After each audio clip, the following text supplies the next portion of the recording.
La situation s'est encore dégradée, elle est sulfureuse et surtout elle devient très compliquée à résumer. Je parle bien aussi bien de l'embrasement des universités américaines que des universités françaises, comme on l'a vu avec Sciences Po Rennes et avec d'autres. Tous pro-Palestine, certaines pro-Hamas. On apprend également qu'un responsable du Hamas remercie et soutient ce soulèvement dans les universités. On apprend aussi que George Soros aurait payé des universitaires et des étudiants pour qu'ils aillent manifester pour la Palestine. Tu dis, il manquait plus que George Soros dans tout ça. Ça part dans tous les sens. On va essayer de résumer les dernières choses autour de tout ça. Je vous invite dans la description à regarder dans les playlists les précédentes vidéos à ce sujet. On y va.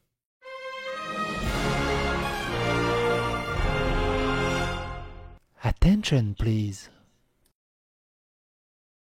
On va lire en travers les articles, on va pas les lire en intégralité, parce qu'il y a beaucoup à voir, et j'ai pas envie de faire une vidéo de 40 minutes encore à ce sujet, et surtout par manque de temps, malheureusement. Je me poserai peut-être plus tard pour regarder plus en détail ces articles. Quoi qu'il en soit, on a les étudiants de GWU épris de terroristes qui honorent les martyrs du Hamas et appellent à mondialiser l'intifada. Surtout qu'on avait déjà fait des vidéos avec d'autres universités qui avaient déjà ce genre de sujet. Et on revient évidemment à ce qui s'est passé à Harvard avec... ça dépend du contexte. Parce qu'il y avait justement des étudiants qui honoraient les martyrs du Hamas et qui appelaient à mondialiser l'intifada. Entre autres, hein, il y a plein d'autres choses. Colombie a fait face à une autre enquête sur les droits civiques menée par le ministère de l'Éducation dans un contexte d'occupation du campus approuvé par le Hamas. Et c'est le approuvé par le Hamas qui est complètement fou, mine de rien, dans cette histoire. Il y en a, ils éructent de joie, il y en a, ils sont scandalisés, mais peu de personnes rejettent le soutien du Hamas sur leur manifestation. Je rappelle, hein, nous allons créer une chaîne humaine afin qu'il ne dépasse pas ce stade, ne porte pas atteinte à notre vie privée et ne tente pas de perturber notre communauté, ont écrit les manifestants. Ils parlent des journalistes, mais aussi bien des étudiants qu'ils disent sionistes. Entendez par là, ils sont simplement juifs. Et on a vu ça dans les précédentes vidéos à ce sujet. Et alors celle-là, on va la lire, parce que moi je suis très curieux. Un milliardaire paie des étudiants pour organiser des manifestations anti-israéliennes sur le campus dans tout le pays. C'est quand même balèze. Des organisations liées au milliardaire George Soros paient discrètement des étudiants pour lancer des manifestations anti-israéliennes à travers l'Amérique. Comme a indiqué dans un nouveau rapport le New York Post, l'Organisation nationale des étudiants pour la justice pour la Palestine est financée par un certain nombre d'organisations à but non lucratif, elles-mêmes financées par Soros et d'autres. Dans 3 universités, la campagne américaine par les droits des Palestiniens, un groupe financé par Soros, rémunère les boursiers qui déclenchent les manifestations sur le campus. Vous savez, ça me fait penser à quoi? Ça me fait penser à Livre Noir, qui a exposé les associations d'ultra-gauche pro-migrantes qui, en fait, n'aident les migrants que s'ils viennent sur les manifestations. On en a parlé dans une précédente vidéo, je vous invite à aller voir.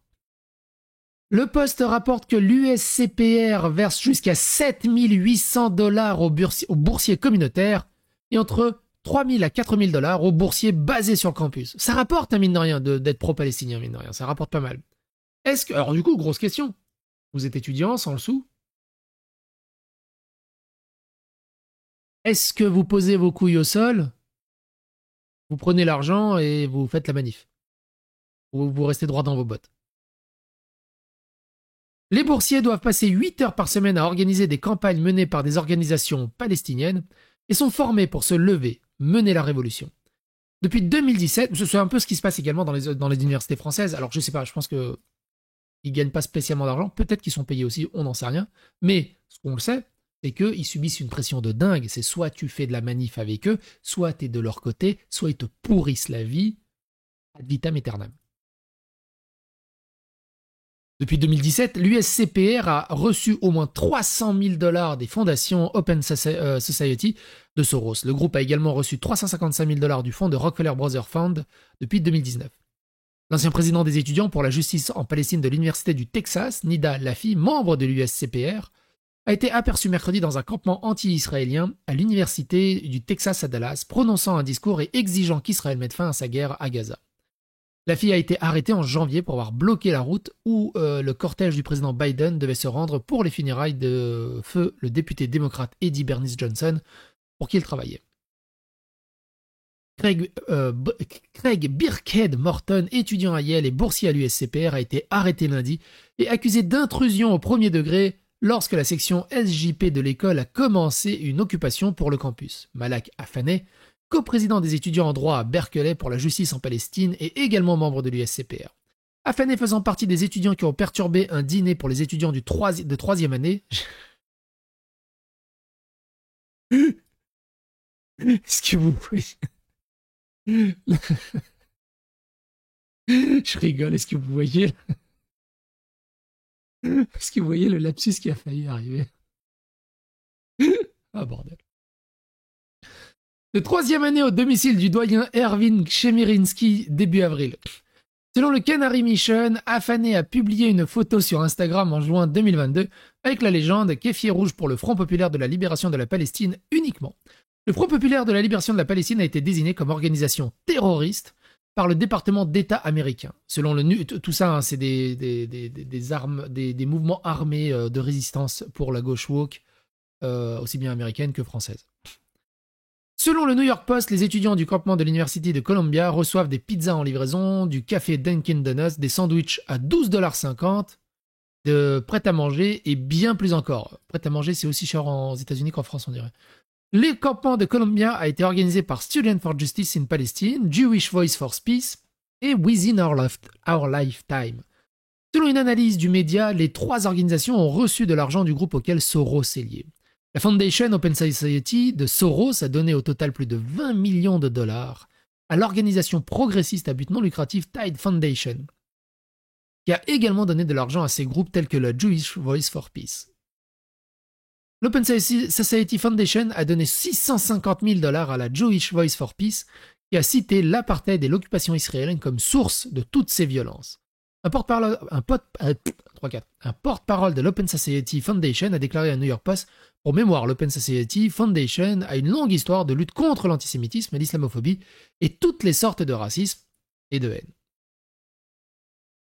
Gaz lacrymogène, balles en caoutchouc, policiers blessés, les manifestations indisciplinées contre Israël sur le campus se poursuivent. On en a vu dans les précédentes vidéos. Les universités sont saccagées, mais c'est un truc de fou. Le procureur du Texas refuse d'inculper les étudiants manifestants arrêtés. On parle de plusieurs centaines d'étudiants qui ont été arrêtés au Texas. Aucune charge contre eux. Variation toute part, parce qu'elle ne prend pas ses décisions, parce qu'il n'y a aucune conséquence et aucune responsabilisation des étudiants qui foutent le bordel. Et aussi des comportements purement anti-juifs, anti-Israël, mais surtout anti-étudiants qui devient grave. Et du coup, il y a beaucoup de familles qui donnent des dons à toutes ces sociétés, à toutes ces universités. Ils veulent retirer leurs dons s'ils ne corrigent pas ça. Et comme on l'a vu dans les précédentes vidéos, on ne va pas revenir dessus pour reparler, toute cette histoire de « non, on n'est pas antisémite, on est antisioniste », comme on le voit, il y a beaucoup d'étudiants qui permettent ouvertement de ne plus se cacher dans leur haine des juifs sous couvert du combat contre la Palestine. Un petit extrait. Juste quelques secondes. Voilà l'état de la gauche woke actuellement. Piers fucking Morgan! You're asking too Just for the many record, my questions. name is actually just Piers What's Morgan. wrong with saying free Palestine? Piers, can you say free Palestine for me? I think Piers, can you say free Palestine for if me? you stop shouting, yeah. I want you to say it. Yes, I'm happy to say. Okay, Yeah. I'm not. Voilà où on en est. Hein. Voilà où en est le wokisme actuellement. Et donc, du coup, en France, cessez. Cassez-vous, vous n'êtes pas les bienvenus ici. Les équipes de CNews prises à partie devant Sciences Po par des manifestants pro-palestiniens et BFM également. C'était le bordel, hein, Sciences Po. Et pourtant, la direction de Sciences Po dit que les protestataires annoncent la levée du blocus après un accord passé avec la direction qui a accepté plusieurs demandes, dont l'abandon de toutes les poursuites contre les étudiants. Et c'est tout bonnement scandaleux. C'est-à-dire qu'ils n'ont sentiment d'impunité total. Total. C'est scandaleux. Et le gouvernement français laisse faire ça. Combien de millions d'aides touche Sciences Po? C'est hallucinant.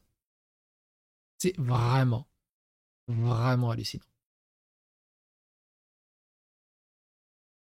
Les images révoltantes des journalistes de Sciences Po agressés au cri de facho, cassez-vous sous les yeux du député LFI Émeric Cameron. Tiens, on se regarde un petit peu. Actuellement, à Gaza. Dégagez, genre vraiment. Acceptez ces lignes, sérieusement. Mais partez, vous avez pas votre place.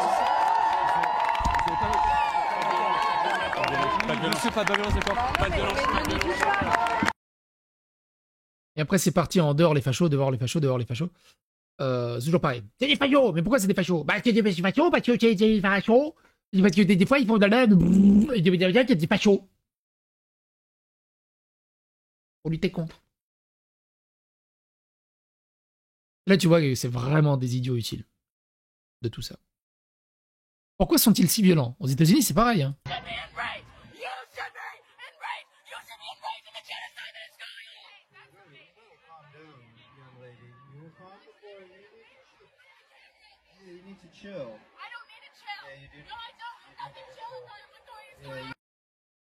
C'est incroyable.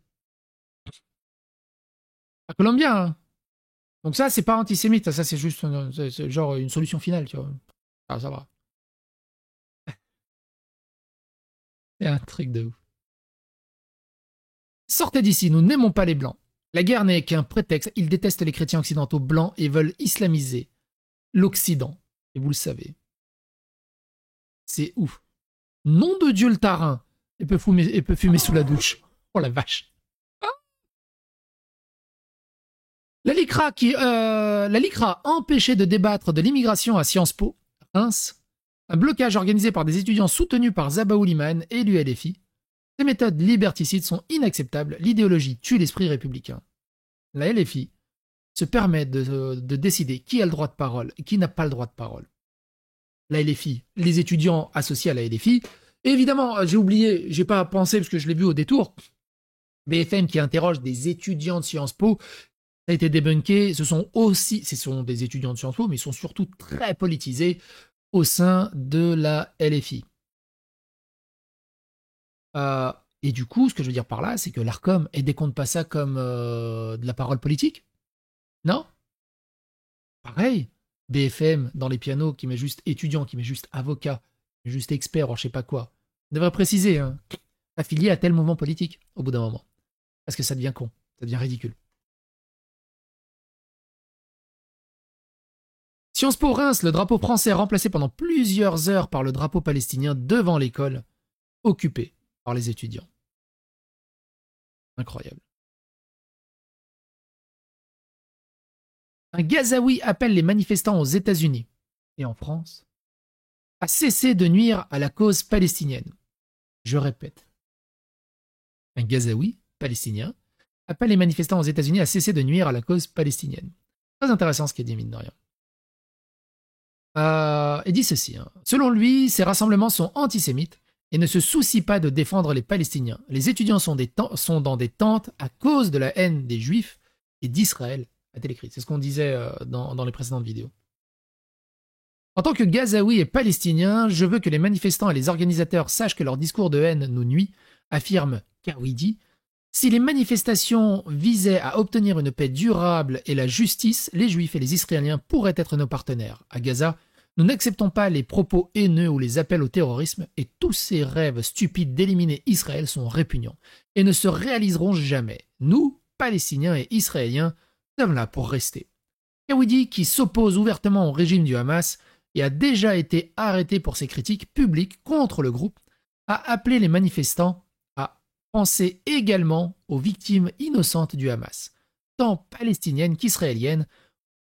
Au lieu de cela, les étudiants soutiennent l'idéologie d'une organisation terroriste en proclamant leurs oppositions par tous les moyens nécessaires. Les slogans de la mer à la rivière glorifient en fait la brigade d'Al-Qassam, dont l'idéologie repose sur l'élimination de millions d'Israéliens.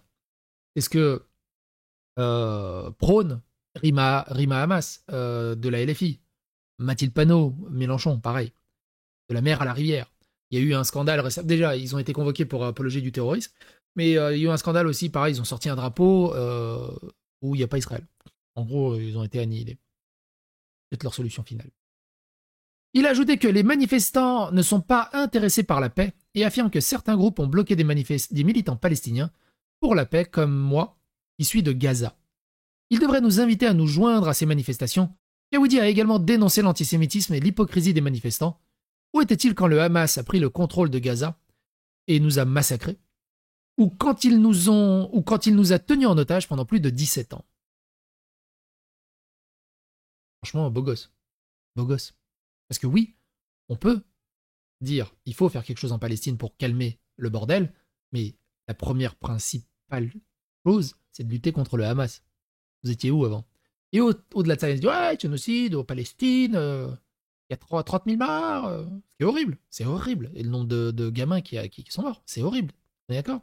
En Syrie, ils sont à 300 000 morts. Je crois, il me semble. Si je peux dire des conneries, hein, n'hésitez pas à me corriger dans les commentaires. Je dis ça de tête parce que j'ai lu pas mal de trucs et en diagonale, je peux me tromper, mais il n'y a pas de manif là-dessus. Et sans parler des Ouïghours, sans parler de tous les autres conflits qu'il y a dans le globe. Pourquoi spécialement autant concentré sur la Palestine? On parle d'une ville. Gaza, c'est très grand. Hein. On parle de la bande de Gaza, mais on parle surtout d'une ville. Grosso merdo. C'est là où je veux en venir. Ces étudiants défendent ça. C'est juste de l'opportunisme pour vivre pleinement leur excitation de la haine d'Israël et des Juifs.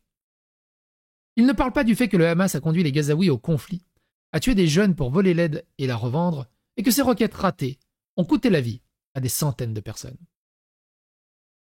C'est intéressant à l'entendre aussi. Bref, n'hésitez pas à donner votre avis. J'ai un moucheron. Je prenne une douche. N'hésitez pas à donner votre avis. Les commentaires sont là pour ça. Et à bientôt pour d'autres aventures.